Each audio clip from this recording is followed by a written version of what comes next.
I've been too busy with E3 the past couple of days to notice that the hashtag #IStandWithScott has been trending on Twitter. And I'll just say, boy is it nice being off Twitter. Every time I step away from that place I realize exactly just how much of a shithole it is. Maybe one day I'll make my departure permanent. But this trending hashtag refers to indie game developer Scott Cawthon. Cawthon has a long history of making games that nobody ever played or knows about, before finally coming to prominence in 2014 for creating the cult hit Five Nights at Freddy's. For those of you who don't know what Five Nights at Freddy's is, maybe you're a boomer or you don't play video games or something, it's a horror game where you play as a night shift security guard at a Chuck E. Cheese style pizzeria, with playgrounds, party rooms, and animatronics used to entertain the kids. But between midnight and 6 a.m., the animatronics come alive, and slowly begin to make their way towards the security booth. You can't leave the office, but you do have access to a tablet that displays various security camera feeds, and you also have control of the lighting and locking mechanisms of the office's 2 doors. Using any of these tools, the camera, the lights, or keeping the door locked, will drain your power. And if you run out, you're as good as dead. So you have to use the camera to see when the animatronics are approaching. Use the lights if you can't find one on the cameras and you think it might be down one of the 2 visible hallways, and then lock the doors if they're close. Once you strip away the horror and the meme aspects of the game, it's ultimately a quasi-tower defense resource manager, where you're unable to leave one location and only have a limited amount of juice to fend off attacks. Meaning the point of the game is learning how the animatronics attack you and how to efficiently defend yourself. Watching the clips I've included in the video, it's not hard to see how this game garnered a cult following and basically made Cawthon's career, right? The characters are simultaneously a little bit cute and extremely unnerving. The premise is unique, or at least it was in 2014. The horror is well done, and the amount of deep lore and hidden Easter eggs buried in the game helped spur interest long after the game's release. And on the technical side of things, because the majority of the game's files are still images, the game is tiny, cheap, and easy to run on even old computers. It's no surprise that a full franchise came out of it, as fans fell in love with the game, and streamers and YouTubers made careers out of autistically dissecting everything Cawthon released. So, what's Scott Cawthon getting cancelled for? Oh yeah, I didn't even mention this as a cancelling event. Yeah, it's a cancelling event. That's what the hashtag is all about. His supporters are using it, and the progs are trying to co-opt it. But here it is. Here is the gravest sin of Scott Cawthon. He is a Republican. Dun dun dun. More specifically, he voted for Trump and donated to various other Republican politicians, as well as Democrat Tulsi Gabbard, all of whom the left consider to be anti-LGBTQ. I don't know why this information is coming out right now, because political donations are public record. Maybe it's just that nobody thought to look up his name before? In any case, the tweet is trending and people are outraged, including the usual breadtube suspects. Listen guys, don't go feeding people that bullshit line that wokeness isn't leftism, it's actually radical liberalism. Here you are and you're not libs. You're a big reason why leftism is fucking cancer right now. And of course, there are a ton of brain-dead Twitter takes from people with rose emojis or hammer and sickles in their bio that we could go over, but we're not doing that this time. I'm sure you can just imagine them in your head at this point, and you'd probably be largely accurate. You know what these NPCs are saying before we even look at the hashtags, so let's not even bother. This time, I'm going to take a slightly different approach. Instead of looking at Twitter cancer, let's look at TikTok cancer. Please do not buy the BTS meal if you don't stand them.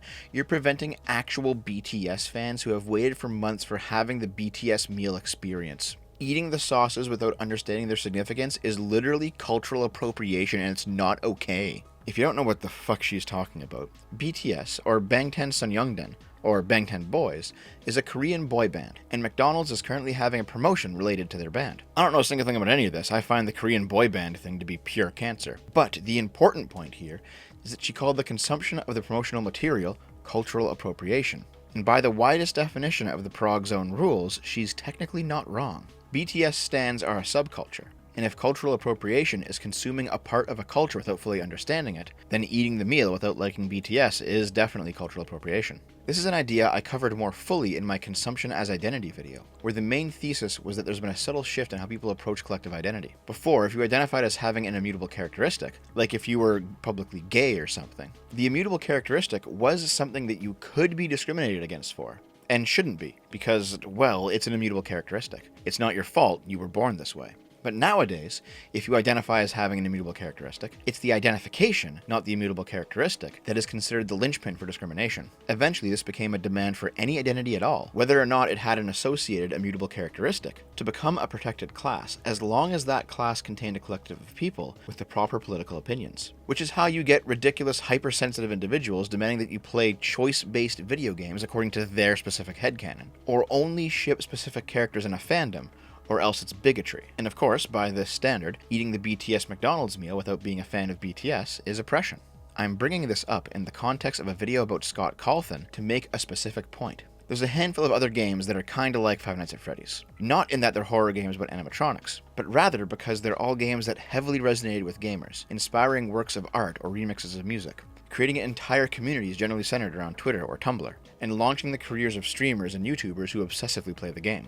The other games with fandoms like this include, most recently, Among Us, but also Minecraft, Undertale, Doki Doki Literature Club, and to a lesser extent, Hollow Knight and Stardew Valley. These are all indie titles that didn't have the backing of any major publisher, but ultimately massively blew up, raking in millions of dollars, launching careers, and influencing the whole of gaming. These are all also games that have generated a specific type of toxic fandom, filled with extremely left-leaning people who near universally support a wide range of both progressive and socialist ideas, who are simultaneously also extremely sensitive, irritable, and entirely insufferable to be around. And these fandoms are filled with these types of people, specifically for the reason that I described in that consumption as identity video. They accept intersectionality wholesale, and they've brought it to its logical end. They've fractionated all of the intersecting identities down to the most minute possible things, including stuff like, if you make Alphys kill herself in Undertale, you're homophobic and ableist, and considering that to be on par with, like, lynching black people or something.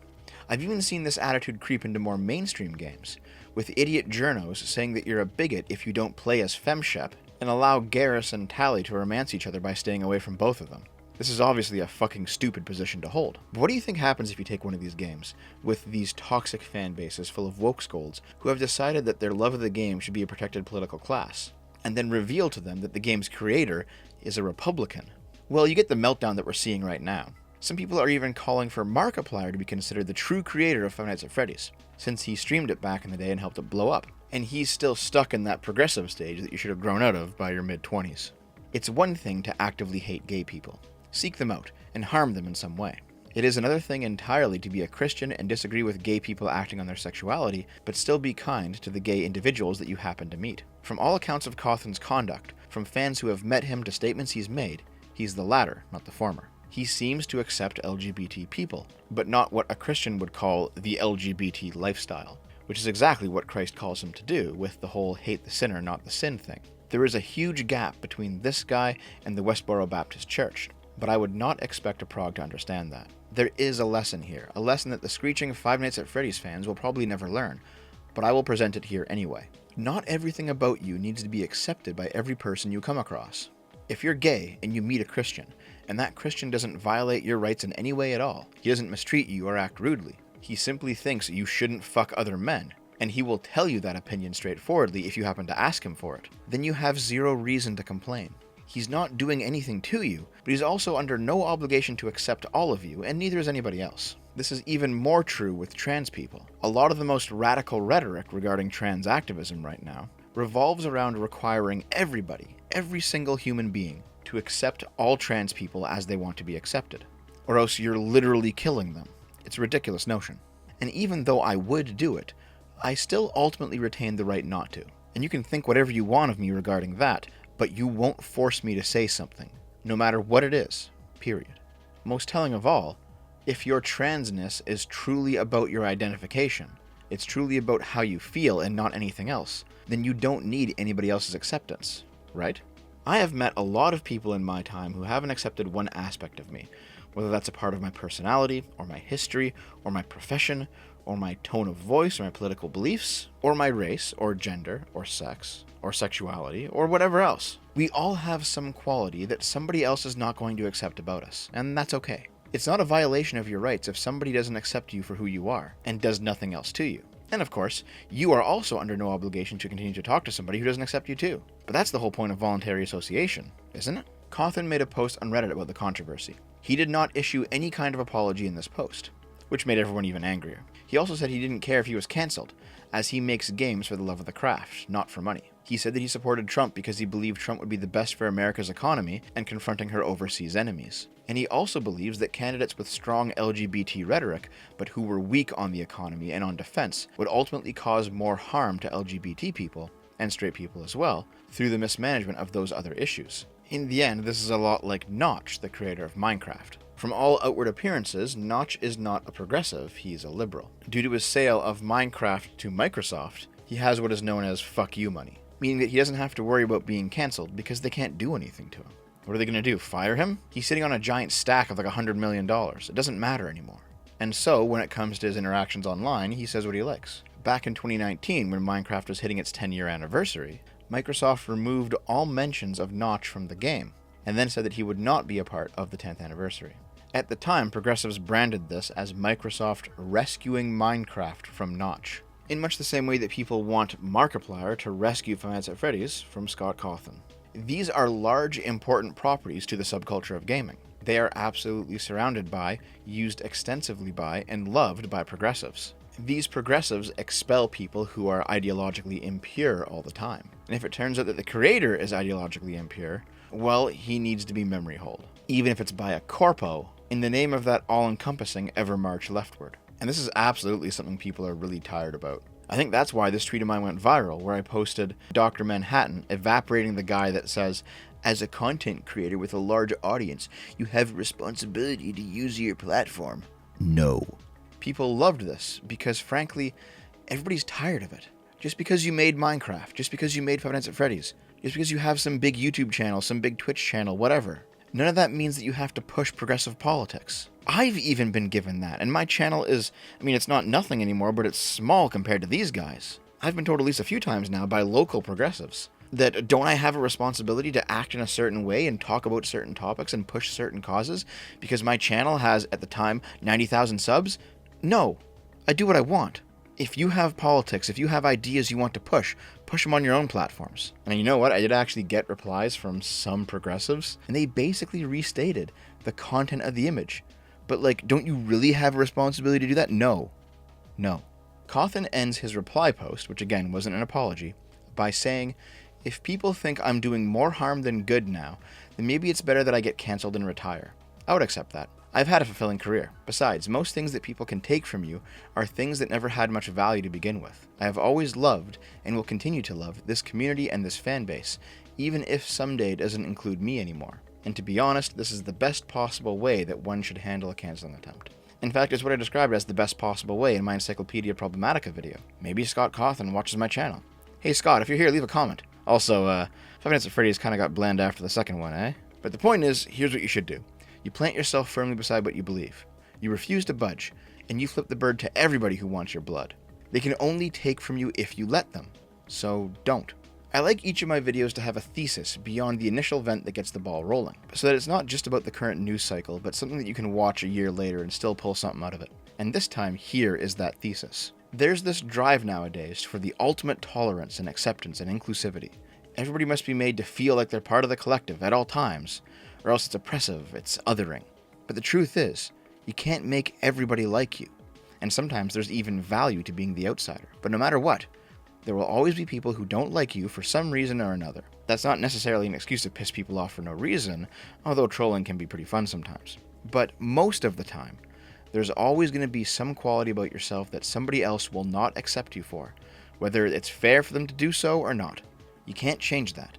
So the best thing you can do is stand by what you believe. If you have to be hated by somebody for something, then be hated for what you truly are. And to be honest, as long as the people are just hating you from a distance and staying out of your life, who cares? Alright guys, that's it for me for today. Rather than posting E3 stream announcement videos every day, and not actually give people who watch SFO but don't care about game boomers nothing, I wanted to do an actual video today. So here it is. I know it's small, but I hope you enjoyed. And if you do care about E3, or you do care about game boomers, you'll be seeing my next E3 stream today at 1 p.m. EST. We're watching the Xbox and Bethesda E3 conference over at twitch.tv/gameboomers. Make sure you join me. It'll be a lot of fun. At least if you're watching this video on release. Otherwise, if you're watching it in the future sometime, well, drop by anyway. I'll probably be streaming something else. Alright guys, I'll see you there. Thanks for watching. I love you.